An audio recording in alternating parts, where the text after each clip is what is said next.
Hi, this is Brian Dolan with the law firm Pepper Hamilton. Each month, Pepper partner Greg Nowak hosts a webinar for West LegalEdcenter, which focuses on issues that are affecting private funds and their managers. You can download a copy of the PowerPoint slides that the presenters went through by visiting Pepper's Insight Center at www.pepperlaw.com, where this podcast is posted. Thank you. My name is Gregory Nowak. I'm a partner at the law firm of Pepper Hamilton. We are in beautiful Midtown New York in the middle of a rainstorm. When I was walking up from the train station this morning, I was hit by, I think, golf ball size hail. It was pretty incredible here in New York for that. And hopefully, wherever you may be and listening, you have slightly better weather than what we're having here. Today our topic is data privacy and cybersecurity, and I'm joined by three guests who I'm going to ask each to introduce themselves. First, my partner, Peter Wakiyama. Good morning, everyone. Thank you, Greg. Hi, my name is Peter Wakiyama. I'm a partner at Pepper Hamilton in the intellectual property, technology, data privacy, and security practice groups. Second, with us here is our guest, Kirsten Bay from Cysurance. Hello, Kirsten Bay here, CEO of Cysurance. And then with us remotely is my other partner, Angelo Stio. Angelo? Good afternoon. Angelo Stio. I'm an attorney with Pepper Hamilton. I'm vice chair of our trial and dispute resolution group. I'm a member of the data privacy and security group. I handle a wide variety of class actions, including class actions involving data breach and securities issues. And again, my name is Greg Nowak. I'm a partner here at Pepper Hamilton. I head up our alternative finance practice, including hedge funds and alternative managers, as well as a member of the steering group for our blockchain and other cyber token practices. So here we are in December of 2019, and one of the hottest topics in asset management and in industry in general is data privacy, data security, and protection of your franchise. Now, when people think of data privacy and data security, they think Facebook and Google, and what are they doing with my data? And in cybersecurity, everybody thinks about the breach that Equifax had a few months ago, where because of a backdoor having been left open by contractors, there was data of millions of people exposed. The asset management industry is slightly different, however, in that if you are a hedge fund manager or a registered mutual fund manager, the information that you have on your investors generally is inconclusive and incomplete. That information is held by transfer agents, it's held by banks, it's held by custodians, it's held by brokers and wirehouses. And so oftentimes we hear the question, well, why do I have to worry about this? I'm an asset manager. The only thing that I have to worry about is the people in my own firm. A little naive. That's not really what you have to worry about. You have to worry about someone attacking your firm with a malware attack, attacking your firm with ransomware that essentially shuts down your operation. And if you cannot manage your client's money, you potentially have a breach of fiduciary duty during that period of time until you become operational again. So protecting in that regard is important. You also have the secret sauce of your asset management firm. How do you manage money? What are your strategies? And more importantly, if you have a data breach, is it possible that someone will front run you? Let that sink in for a moment. Someone knows your strategies before you execute, and they take trades off the table or take the business opportunity before you can execute the trade. Why? Because you communicate by computer, and they've planted malware that allows them to know what's going on before you execute the trade. And so, in many respects, not understanding the risks that your business faces, not just from the Equifax-type breach or the use of data that we're seeing in the press at large with Google and Facebook. But all of these issues that I've just identified come as a consequence of the legal framework that now controls data and cyber in general.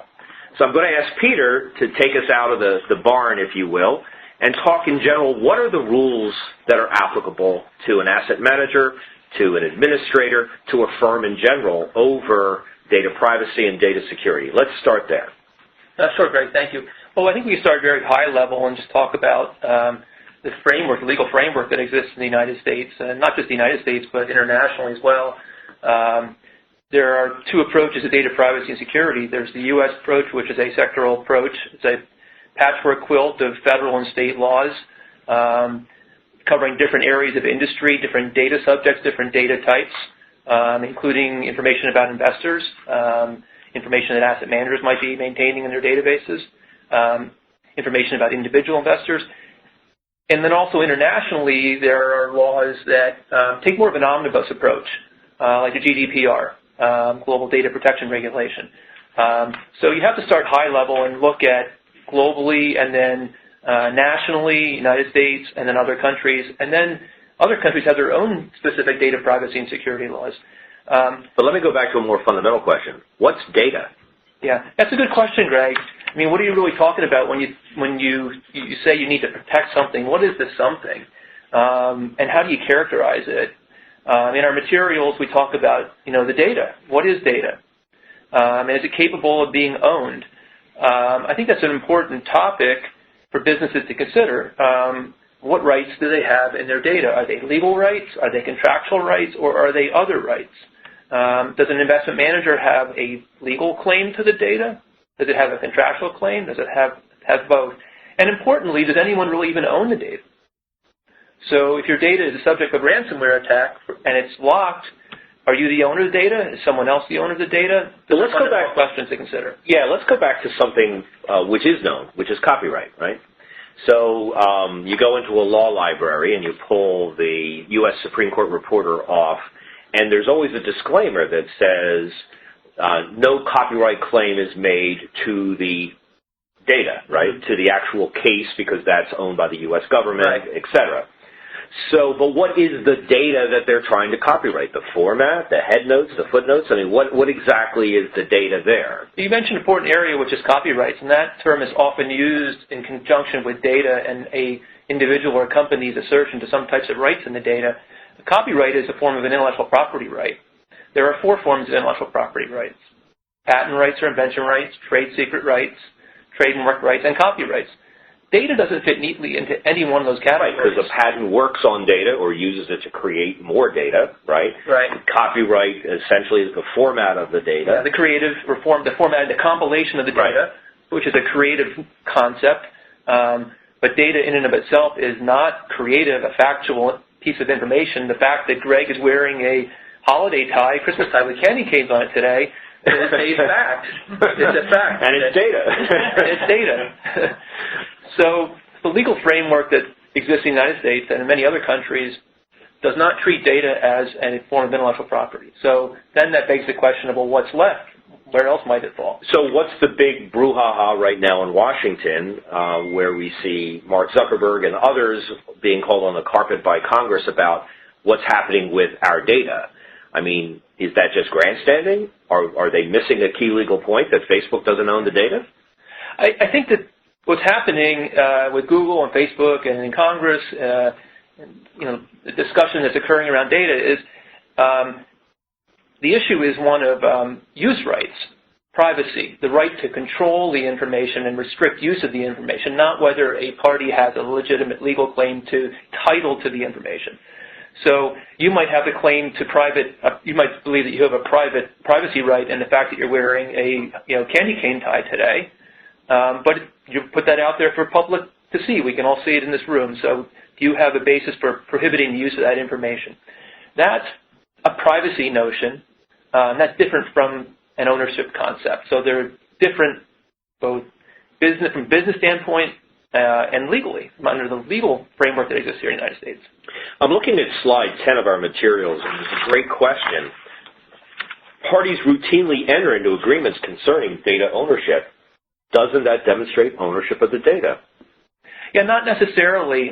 Parties are free to contract for just about anything within the law, as long as it's not, criminal activity, otherwise prohibited, perhaps against public policy. But if you and I enter into an agreement today about your tie and whether I would own the information about your tie and your colorful cufflinks, you and I can allocate ownership between the two of us. But that doesn't extend to Kirsten or Angelo and wouldn't place any restrictions or limitations on their use. So Kirsten sitting here today could say, well, I know Peter and Greg have entered into an agreement that says that Greg owns all the information about his colorful attire today. But that doesn't prohibit Kirsten because she's not a party to the agreement. So yes, there is this notion of ownership as between parties, but beyond that, the contracting does not protect data against parties who are not signatories to the agreement. So, okay, the legal backdrop is we're dealing with traditional copyright, trademark, and patent law. There's an uncertainty as to whether or not the data itself is even capable of being owned. However, we can create agreements around that data that protect use and potentially could deny access, right? Correct. So, and that's actually a very important point, the fact that we could deny access to data. Yes, and we call them restrictive covenants, and you'll see those in commercial agreements. You'll see them in terms of use. If you look at your agreement with Google or your agreement with Facebook, you will see rights and restrictions set forth in those documents. They might be called terms of service. They might be called terms of use. It might be in the privacy policy. But rights and restrictions are documented, and if properly documented, are binding on the parties. But so you mean all those things I click through when I go to a website that you never read, that no one ever reads, and all those pieces of paper I get from banks and credit card companies and everything else that, like everyone else, just get tossed in the round file, right? Yes, correct. They're just explaining what I have in terms of my rights and the fact that I've waived them because I'm using their service. Yes, most likely you waived any claim that you would have to any type of ownership right in the data. It might be that the service provider has made an affirmative statement that as between you and the service provider, they own the data. But you'll more likely see is you'll see provisions that address rights to use and restrictions on use. Now I remember from law school that when you take your car to the parking lot, you get that ticket and you put it in your pocket.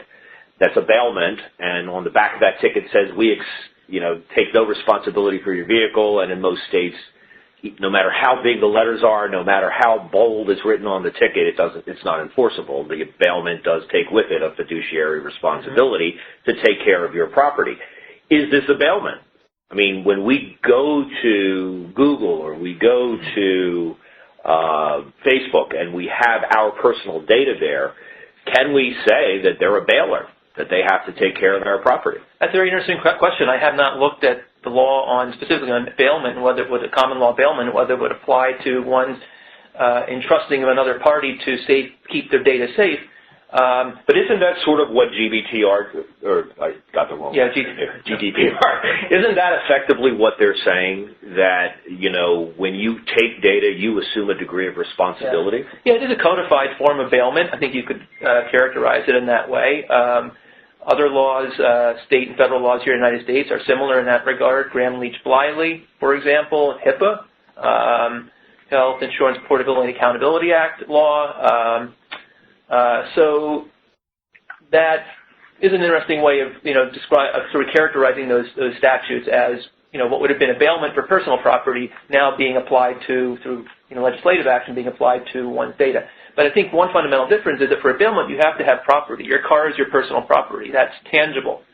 But with data, the data is not personal property. It doesn't. Isn't my picture a personal item? Isn't my visage personal property?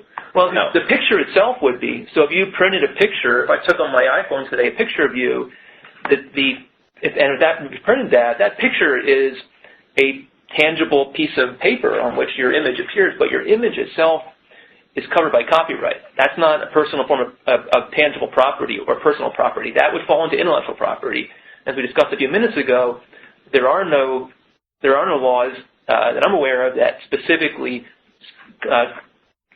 grant any type of exclusive use rights or the right to exclude someone else with respect to a piece of data. Yes, but in today's world, information is about people, about their business, about their bank accounts, their passwords, whatever. Your whole life is now in the data. Yeah, it's digitized, right? Right. the way of the digital economy. Right? So someone you go ahead, Angelo, please. Yeah, if I could just chime in a little bit on the bailment in the litigation context, and I've had claims like this. Courts have said that data is not personal property that is entitled or covered by a bailment claim.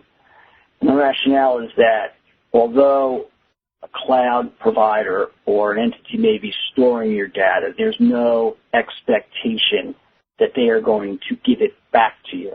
They have to secure it, but it's not they're going to wrongfully withhold it or not give it back to you. And that's what the bailment claim under the common law typically requires.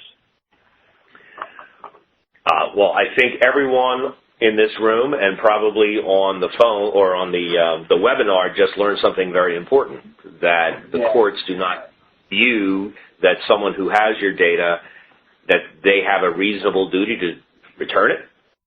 Absent a contractual undertaking. Yes. And obviously...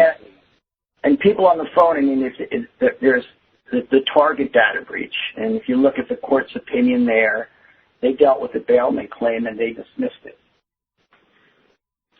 They said it's not personal property, it's an intangible property, and there's no expectation that it's going to be physically returned. So, with that in mind, we have this brouhaha about cybersecurity.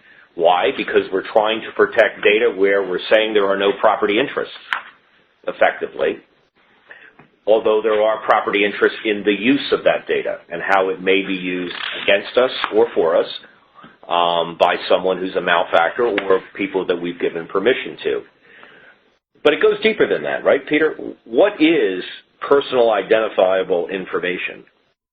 Well, the definition under the law has been expanding. And it continues to expand as technology changes and as different and new types of information can be, captured and digitized. We provide, in slide 15, some examples of what under the law are considered to be common personally identifiable data elements. I mean, obvious things, of course, your name, social security number, date of birth, things of that nature.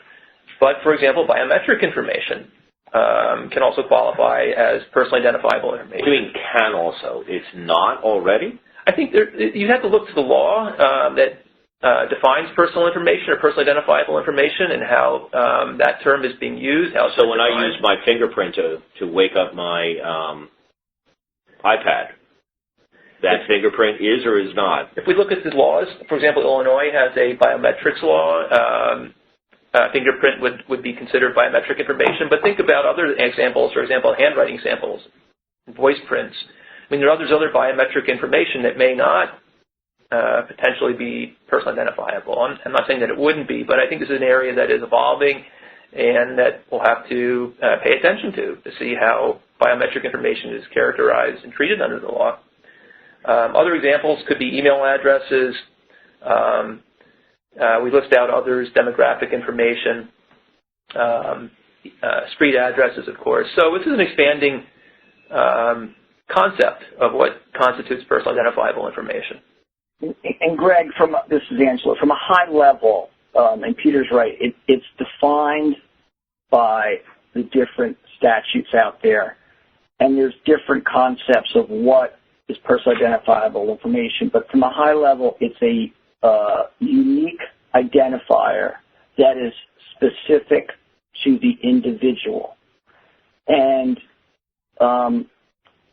it has to, usually the way the statutes are worded, there has to be a combination of the unique identifiers that would lead someone to be able to identify that uniquely with you, the individual. So generally, a account number alone without a last name is not going to be personal identifying information that is subject to a data breach notification. And well, hold on a second. What do you mean by a data breach notification? Where's that coming from? State laws have requirements that if personal identifying information is compromised, they have to send notice to the individual who is either a consumer, an employee, whose data that is. The way they typically define personal identifying information, they define it as data element, and it's first initial, last name in combination with an account number, social security number, an email address. And that's typically the way you see it in United States law. Different states have different variants, as Peter said. Illinois would also include biometrics. Utah would include your mother's maiden name. Why do they do that? Well, oftentimes there's financial institutions that when they try to have security questions, one of the unique identifiers they use for their customers is, what is your mother's maiden name? So they identify that as a data element that's part of personal identifying information. If you look at the GDPR, they talk about personal data, not personal identifying information. And because the European Union takes a much broader and stronger approach to the protection of privacy there, their data elements are far broader. They would include membership in any type of union organization. They all include email addresses. They include what your political party is. They include what your religion is. So, and that stems from Eastern Europe and communism, making its way into Europe. And when the leadership got together, they said, well, we're not going to have invasion of privacy and the private rights of citizens. So they hold privacy on the same level in the United States as we hold the First Amendment. It's one of their most important rights. So we're on slide 21 for those of you who are following along. But I'd like to delve a little bit more into GDPR, because one of the issues that we see cropping up in the asset management space is managers who are running a fund who are attracting investments from persons from the EU, whether through reverse solicitation or if they actually go into one of these countries and are actively soliciting under the AIFMD directives, etc. How does that work? I've got a U.S. fund formed under Delaware law, and I have a U.S.-based manager, and all of a sudden they're getting an investment from someone who's resident in Germany or resident in one of the former Soviet satellites like Poland, but they're a member of the EU. How does that work? When you say how does it work, how is the... What is the manager's... What are the managers' what are their obligations? What are their responsibilities to comply with GDPR? So to the extent that they are collecting personal data for an EU resident and processing it, and I would assume that if they're an investor in the fund, they're going to have the individual's name, they're going to have their address, they'll probably have phone number and email address, the amount of investments, investment account numbers.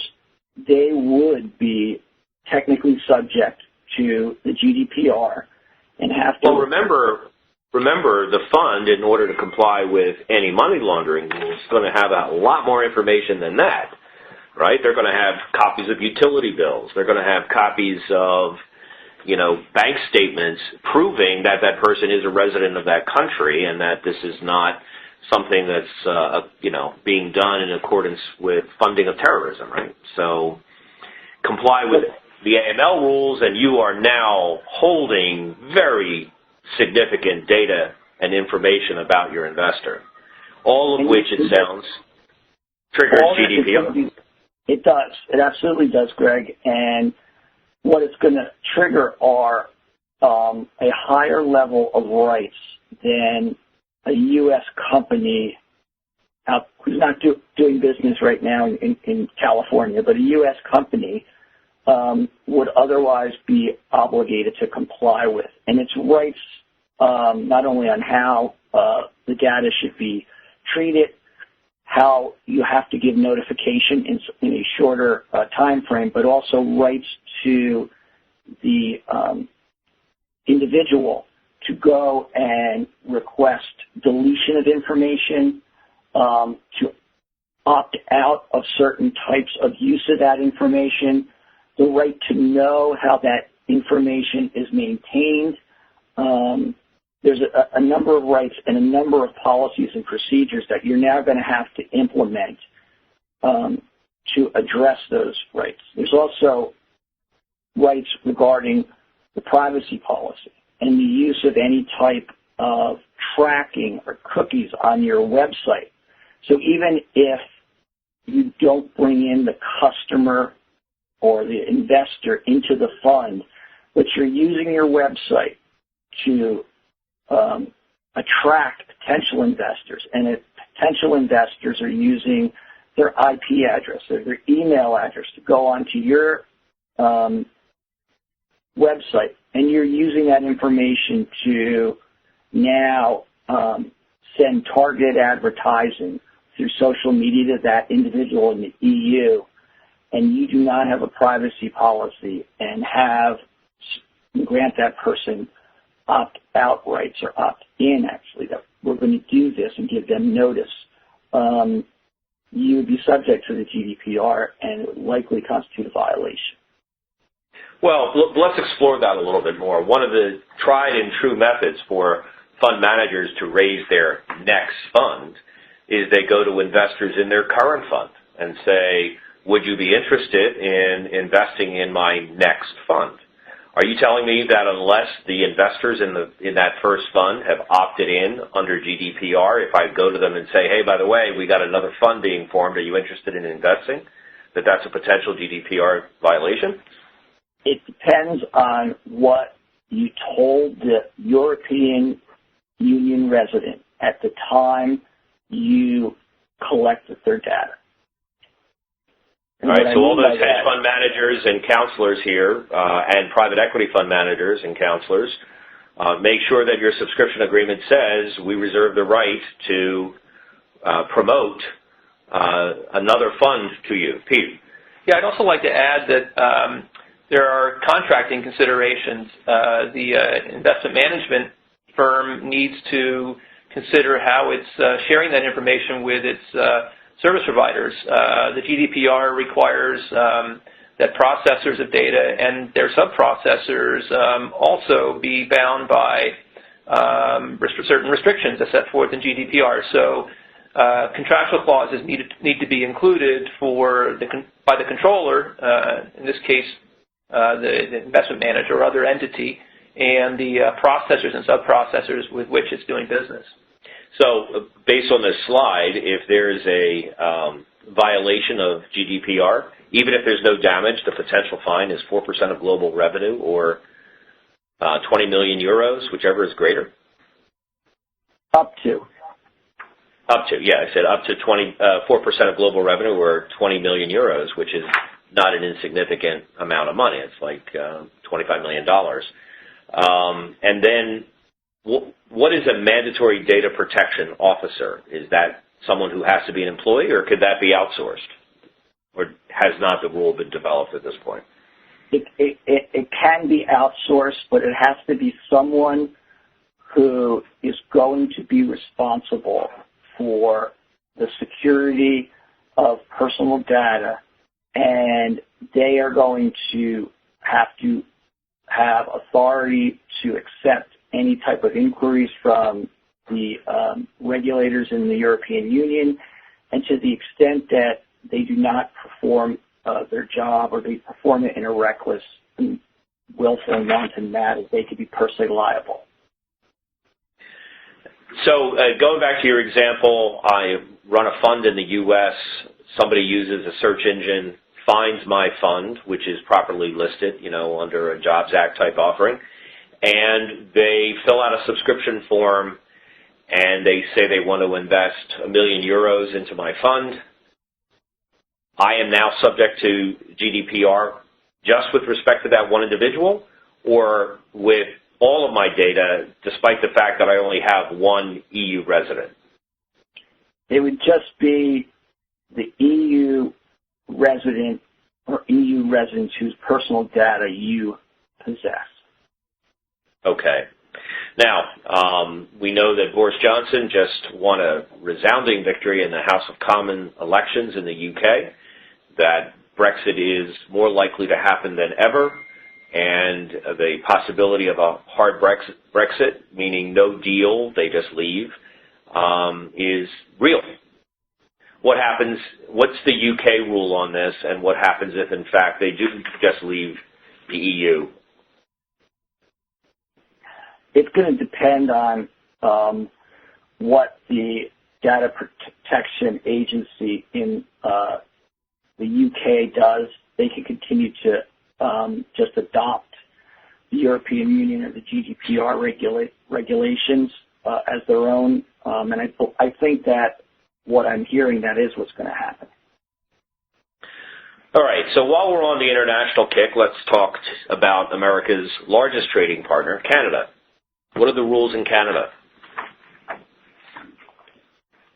I'm looking at slide number 22.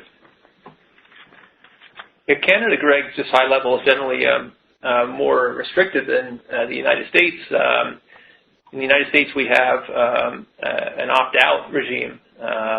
For example, if your email address shows up on the list and a company obtains that, lawfully obtains that list, it can send you unsolicited commercial email because you haven't opted out with that particular company. You don't have to opt in with them under the United States to receive the solicitation. But the general rule in Canada is there's no collection, use, or disclosure without consent.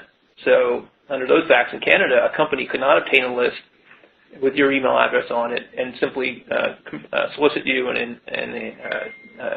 without your having opted in first. So that's an important distinction, more restrictive, more protection for the individual. Do you have the same type of patchwork in Canada that you have in the U.S. between provincial laws versus the federal? Yes, you can have provincial laws that exist similar to our states, and then you can have federal laws or national laws. An example of that is the Canadian anti-spam law. So there is maybe not as much of a patchwork quilt, but the potential for a patchwork quilt of laws, some of which may overlap, as we have, of course, some overlap here in the United States with federal and state laws.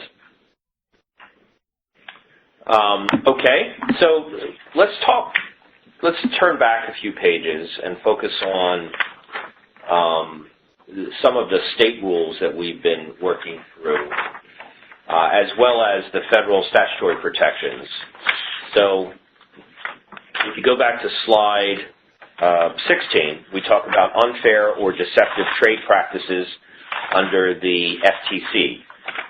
So how does that work, and what do our investment management, investment funds, broker-dealer clients need to be concerned about there?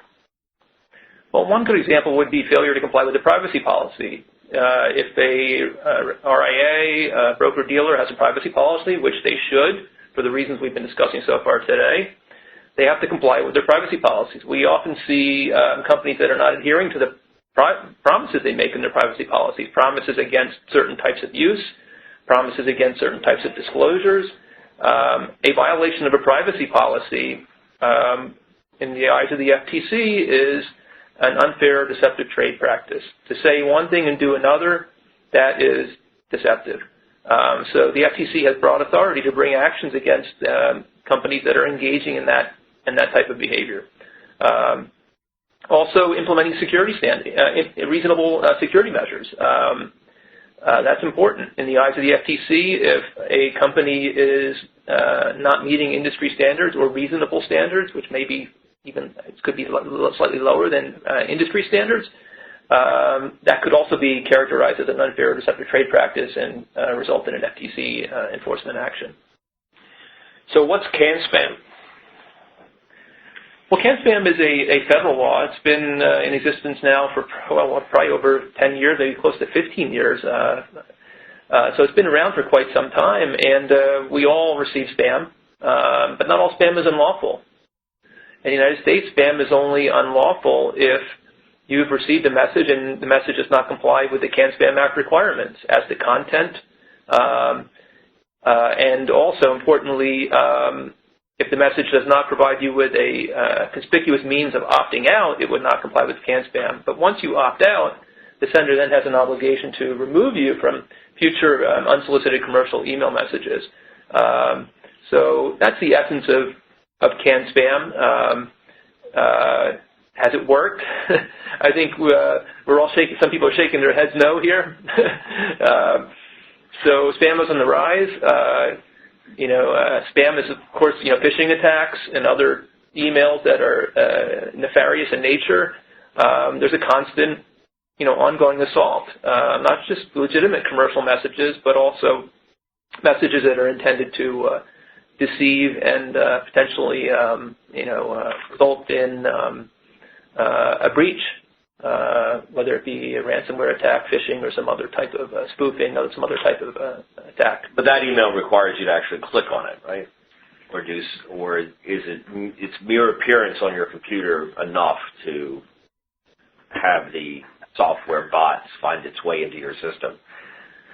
Well, it's a good question. I'm unaware of the mere receipt of an email without anything more resulting in damage or harm, but other than the fact that you have to delete 10,000 of these every year.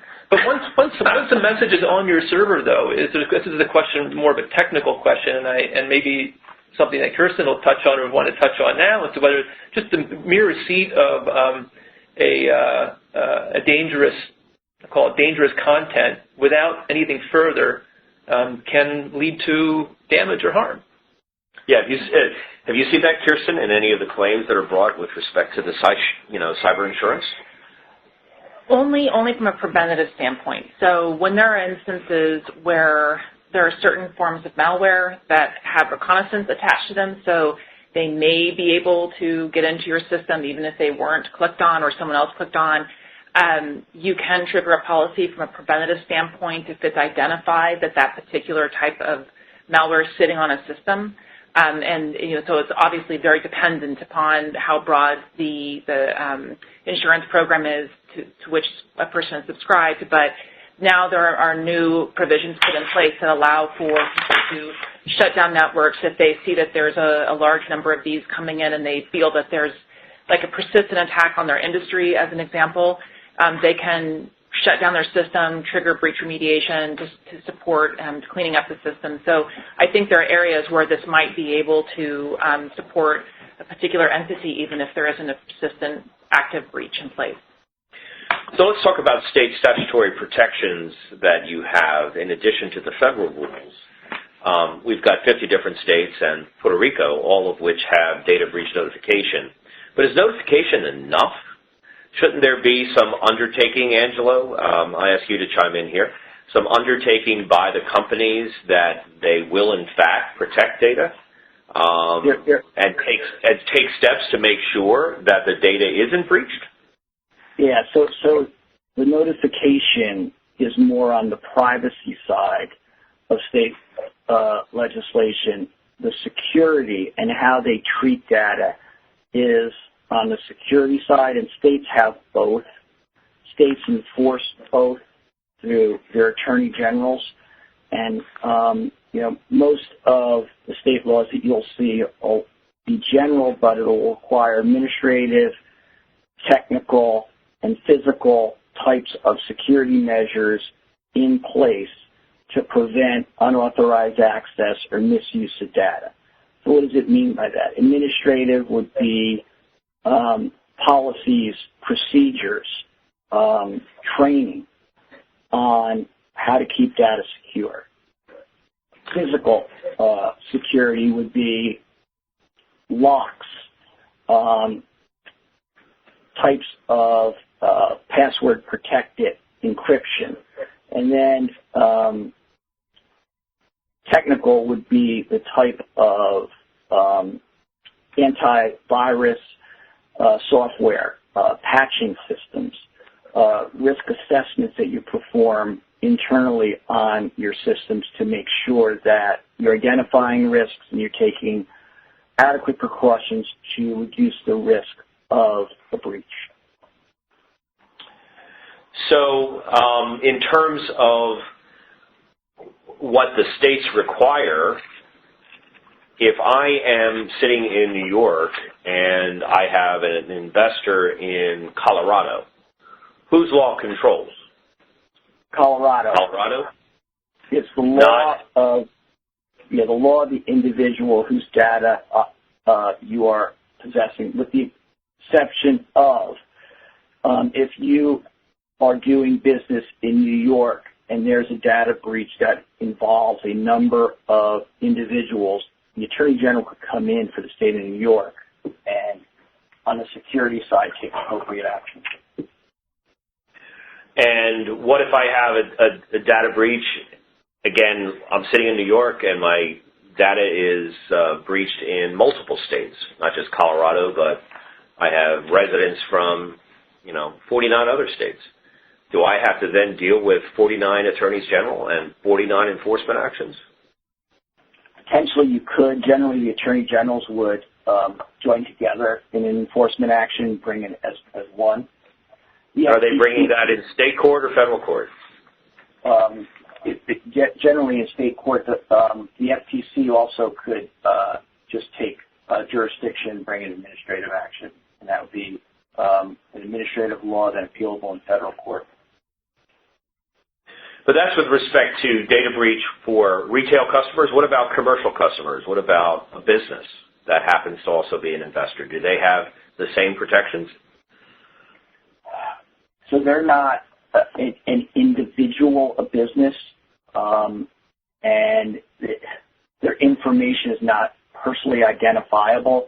Generally, these types of laws are going to apply when you see an attorney general come in, when you see a FTC come in, when you see regulatory inquiries or subpoenas issued by the SEC.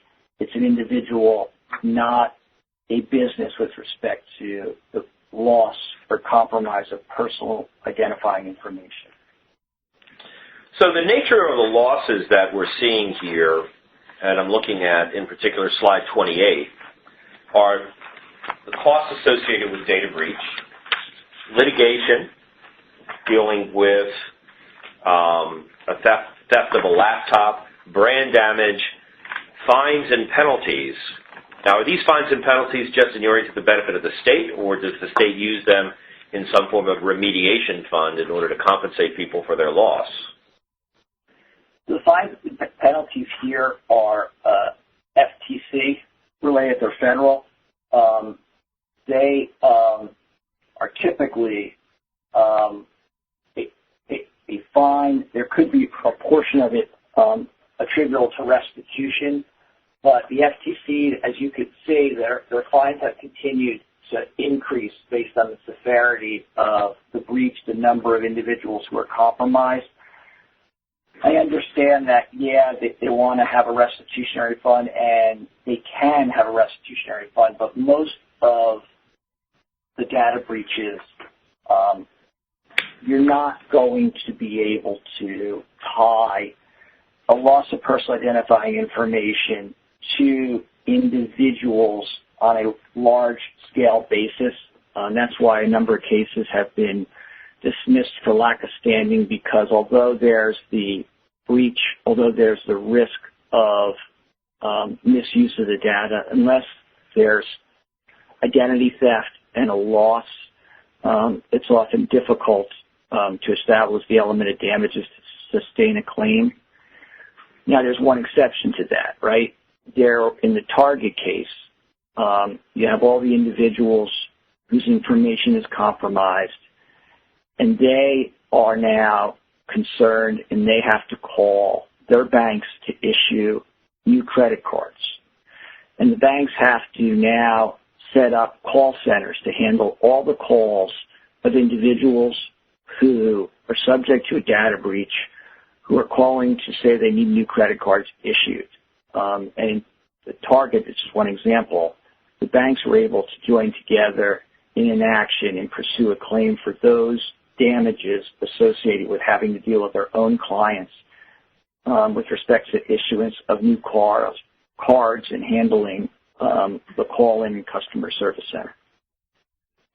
So let's talk about a hypothetical here. An individual applies for a new mortgage, and in the mortgage application it says, we use bank login information to verify your identity.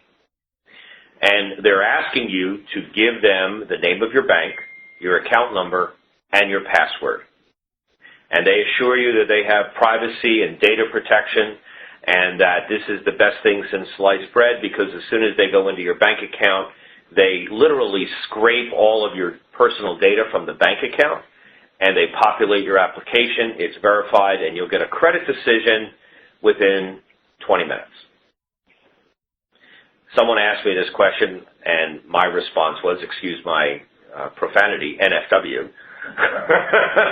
No rocket mortgage for you. That's right. Why would I ever give my bank password to anybody, no matter what their assurance is? But let's say that somebody does give their bank password. Have they essentially assumed the risk? Have they given up the keys to the motherlode? Do they have any right of privacy or expectation after the fact? Peter and Angelo. Go ahead, Peter, and I can chime in unless you want me to take it. I was going to say the one thing that comes to mind for me is that the party making the request for the information is asking for personal identifiable information, so there should be, you would think there would be a privacy policy that would govern the collection, use, and disclosure of that information. That if there is no such privacy policy, that would be one red flag that the individual would take notice of. If there is a privacy policy, then the party's use of that account information would be governed by that privacy policy. The absence of a privacy policy might actually be a violation of law because there may be Gramm-Leach-Bliley, for example, as a financial services provider. They may be subject to Gramm-Leach-Bliley. They may be subject to other state laws. So the party requesting the information needs to be cognizant of their legal obligations as well as their contractual obligations concerning the collection of that data. Now, whether individuals would ever provide the data is a separate, question that seems like a resounding no for many people. Angelo? I mean, first of all, why you would want to provide an account number and your passcode where they will have access to your monetary assets. Well, you're applying for credit. You're applying for credit. And they're using this as a way to confirm your credit worthiness.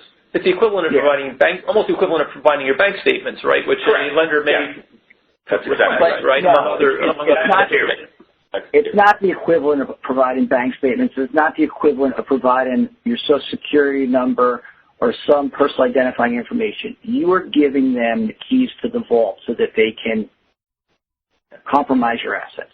So you don't want to do that. What I've seen, and I mean, when your child goes to college and you are trying to fill out a FAFSA, the way that the federal government fills in the information is by getting consent to access the information on your tax return. But that's not giving them account information, and it's not giving them a unique password to enter into your account. It's giving them access to your information, not... The federal government already has that information, and you're just giving another arm of the federal government access to it because there are laws that prohibit the IRS from disclosing your tax return data. I mean, that's an issue that's right now at the Supreme Court, right, with the president saying you have no right to my tax return data and Congress disagreeing. So, this issue will presumably get some ruling from the U.S. Supreme Court over the next couple of weeks, and whether or not it's narrowed to just the president's circumstance or has broader implications is something that we really should be looking out for, because at what point, does legal process stop and your data is your data? I mean, it's kind of an interesting twist. It does take us back to touch on the concept or question of who owns the data, and does ownership, if there is ownership, give you the right to control it exclusively? And So what I'd like to do now is, okay, we've identified the risks, we've identified the legal issues. Now there's always the question, how do I pay for it? How do I protect myself? And God forbid I end up with an attack. What do I do? So that's where you come in, Kirsten. Tell us, how does cyber insurance work? What risks are you protecting against? What's it cost? Well, this is as complex a question as who owns the data, or does data really exist? Because, certainly if you've read in the paper recently the discussion around the Merck and Maersk attacks and the subsequent lawsuits around whether it was a nation-state attack, and now has kind of downstream said to people, gosh, if I buy this cyber insurance policy, will I actually have coverage? These are very complex questions. But the bottom line comes down to how effective and how broad the coverages are. And this is particularly related to how I look at the world as related to small businesses, because I think as you look at slide 49, what we see is that more and more small businesses, to your earlier point, Greg, we're not even adopting controls or cyber insurance because it was, well, how big of a risk do I really have? Now you see that there's this adoption conundrum where people are starting to accelerate their adoption of personnel, of protections for their network, but they really aren't adopting cyber insurance at the same rate, largely, I think, because of the level of complexity around the insurance question and what am I actually covered for. So where I like to really focus people's attention is around not the question of, well, if I have a cyber ransom event, right, and that's $4,000, could I just cover that, or, that sort of self-insure is how I like for people to think about it. You really need to point the needle at the liability question. Let me stop you right there for 1 second. Ransomware, where you pay the ransom, has other implications, right, Peter and Angelo? Because now, potentially, if it's a nation-state attack, I might have foreign corrupt practices issues. Sure, there are legal considerations, I think, that would need to be, a legal analysis should be conducted, taking into account the specific facts and circumstances. So, I don't think you can conclude that, a particular attack does not carry with it certain legal obligations, statutory obligations, potentially federal and state. So it may not be as, I'm going to say that it would be easy to write that $4,000 check, but it's more involved, and proper legal analysis should be undertaken. There could be contractual obligations, reporting to others under your contracts that you've suffered a ransomware attack or some type of attack. So there's more to it. Absolutely, and that's really where the liability part of the cyber liability insurance program really comes into play. And I think this is an area where particularly some of the smaller asset managers aren't aware of how they need to be protecting their firms and small businesses in general. And what's interesting is that 64% of asset managers have fewer than 50 employees. So they certainly fall into this category of small and medium-sized businesses. And 74% of them reported cyber attacks last year. But yet only 30% have cyber insurance. And so it really is looking at what that residual risk component is. And there are these challenges with IT teams sort of taking umbrage with, well, we did a great job at protection. Why do you think you need to insure it? And I like to ask people, well, we have these cars, and our cars do lots of things these days, including driving themselves. But all of these things are intended to protect you from yourself, right? And when you get in your car, though, you still insure it despite the fact that you have all these protections in place. And so when you get on your information superhighway, you're driving like a 1971 Dodge Dart, and everyone's trying to actively hit your car and injure you. So it's a very similar thing in my mind that people need to think about that. I worked with a large financial services firm a while ago when I worked on the threat intelligence side, and they had a 10-year breach that they did not know that they had. So they thought they had stellar programs, and to the earlier conversation, every email was read, every M&A transaction was understood, every trade was watched, and the only reason why anything was tipped off was because someone finally tried to remove a document from the system, and that's when all the bells and whistles went off that there was a breach.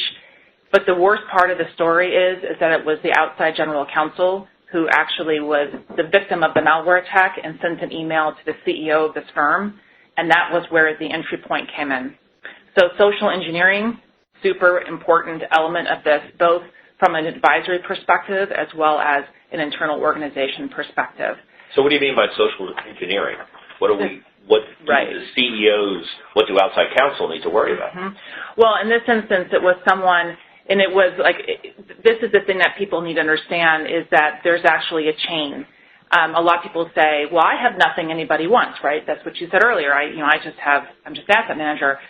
It may not even be you that they want. They use you as a stepping stone to somebody else. And so they'll send you an Excel spreadsheet, or they might embed something into a sheet, and then you send that back on and it's corrupted. And what happened in this instance was it was a corrupted Excel spreadsheet that the CEO of this organization ended up opening, and it completely compromised their entire network for 10 years. And so it was just catastrophic. But they didn't know about it. Didn't know it. So when we went and did the investigation, everyone experienced sheer horror, as you can imagine.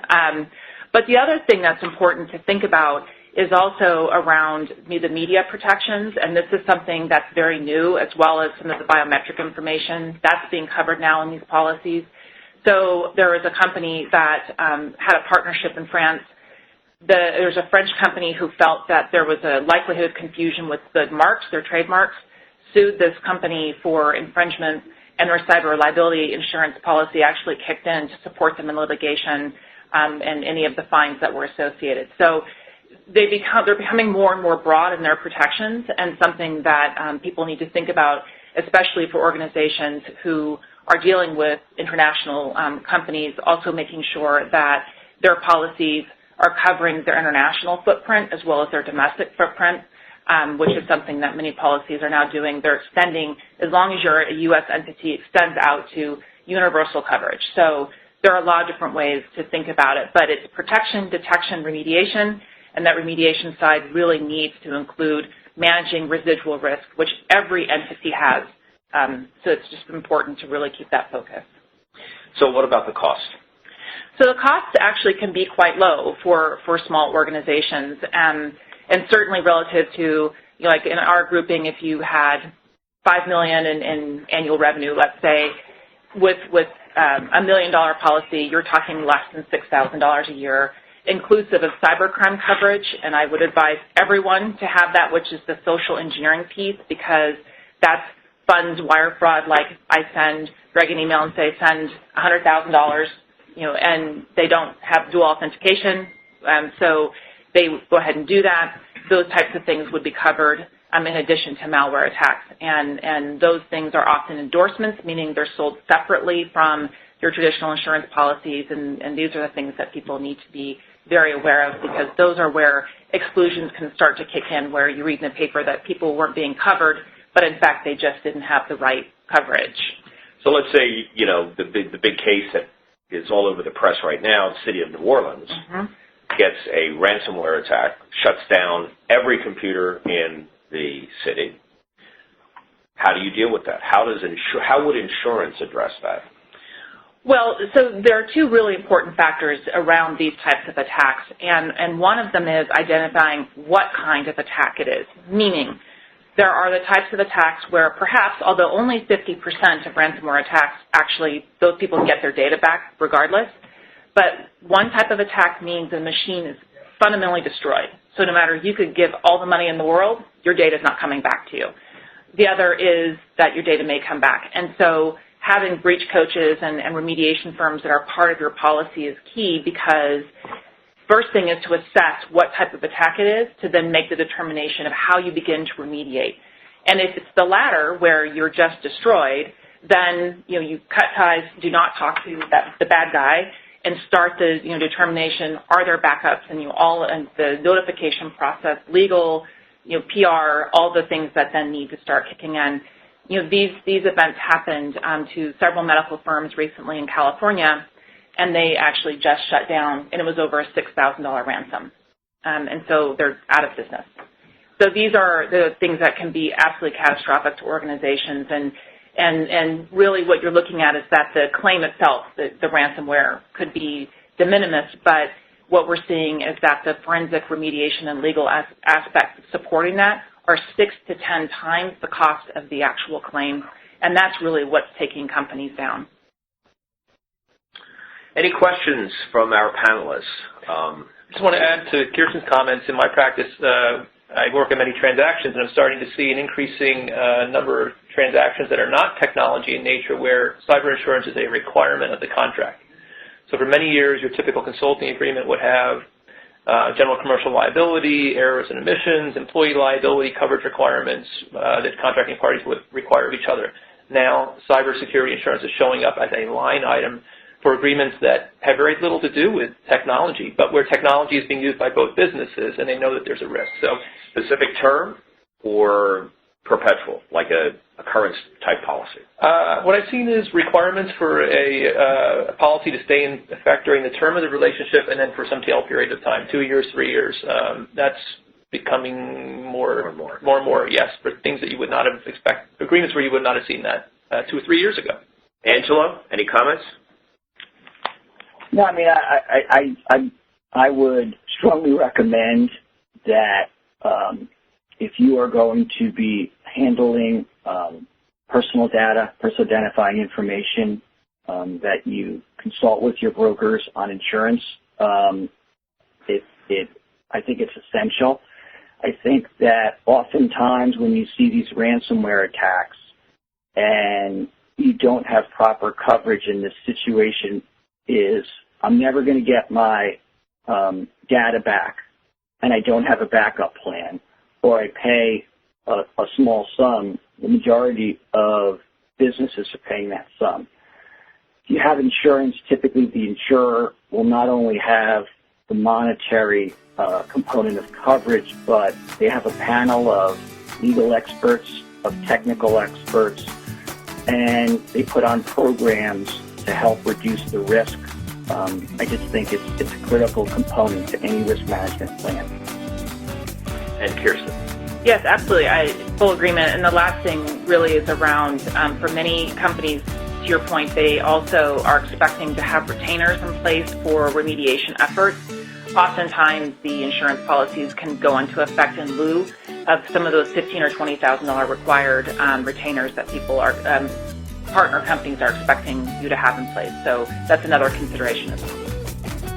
Well, thank you for your attention, and please enjoy the holiday season, and we will see you in January for the next installment of Investment Management, What's Happening Now. Take care, everyone.